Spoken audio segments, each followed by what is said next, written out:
इसी तरह तुम प्लास्टिक की बोतलों का इस्तेमाल करो और इधर उधर फेंको। मैं इसी तरह अपना साम्राज्य बढ़ाता रहूंगा, तुम लोग इसी तरह लापरवाही करते रहो। कि आप लोग ये नहीं समझ रहे कि मैं यहाँ हूँ तो मेरा इस्तेमाल करो। अरे कूड़ा मेरे अंदर डालो। अरे आप लोग सुनते ही नहीं हो। अब बताइए मैं क्या करूँ?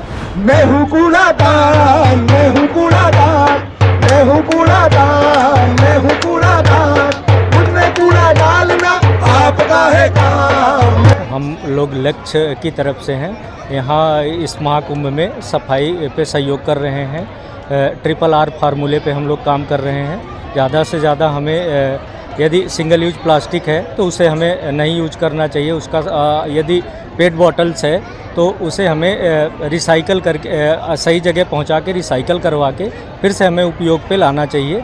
तो इसी RRR फार्मूले पे हम लोग काम कर रहे हैं और ज़्यादा से ज़्यादा लोगों को अवेयर्स कर रहे हैं ताकि लोग डस्टबिन का उपयोग करें और जो पेट्स बॉटल है या सिंगल यूज प्लास्टिक है उसे भी डस्टबिन तक पहुंचाएं और गंगा मैया की साफ़ सफाई का ध्यान रखें। देखिए, हम लोग पेस के सहयोग से हमारी ये पूरी लक्ष्य की टीम है और हमारा काम ये है कि हम लोगों में एक जागरूकता लाने का प्रयास कर रहे हैं, जिसमें बेसिकली हम लोग फोकस कर रहे हैं 3R पर, यानी रिफ्यूज़, रीयूज़ और रिसाइकल।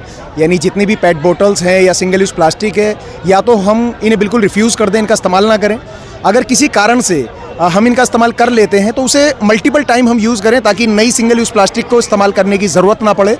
और इसके बाद है कि जब उसे इस्तेमाल करने के बाद डिस्पोज़ करने की बारी आती है तो हम उसे सही तरीके से डिस्पोज़ करें ताकि उसे रिसाइकल करके कुछ ऐसे प्रोडक्ट्स बनाए जा सकें जो लोगों के यूज़ में आए।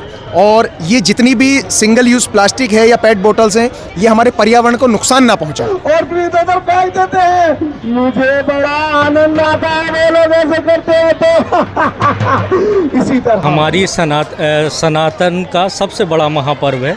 इसमें सभी श्रद्धालु जैसे कि बताते हैं कि यहाँ अमृत की कुछ बूंदें गिरी थी, जो 12 वर्ष में महाकुंभ में स्नान करने से अमृत का ही फल मिलता है।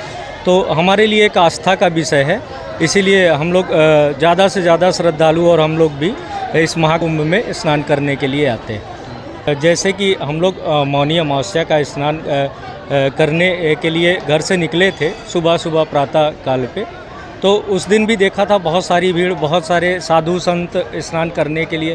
फिर तो बसंत वाले स्नान पे भी देखा कि यहाँ किस तरह हमारे आध्यात्मिक गुरु हैं जो वो लोग स्नान करने निकलते हैं, उनकी क्या परंपराएं हैं उनके बारे में जाना। बहुत सारे यहाँ 27-28 दिनों में कई सारे वैदिक मंत्रों जो कानों में हमारे पड़े, उनकी ध्वनि पढ़ते पढ़ते वो मंत्र भी हम लोगों को याद हुए। तो काफ़ी सारे इसी तरह के बदलाव छोटे छोटे हमारे अंदर देखने को मिले।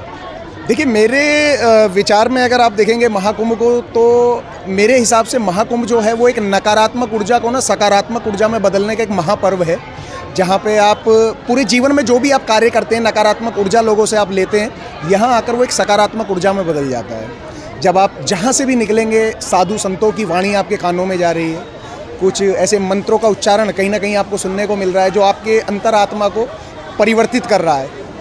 तो मेरे लिए ये जो महापर्व है, ये नकारात्मक ऊर्जा को सकारात्मक ऊर्जा में बदलने का एक महापर्व है।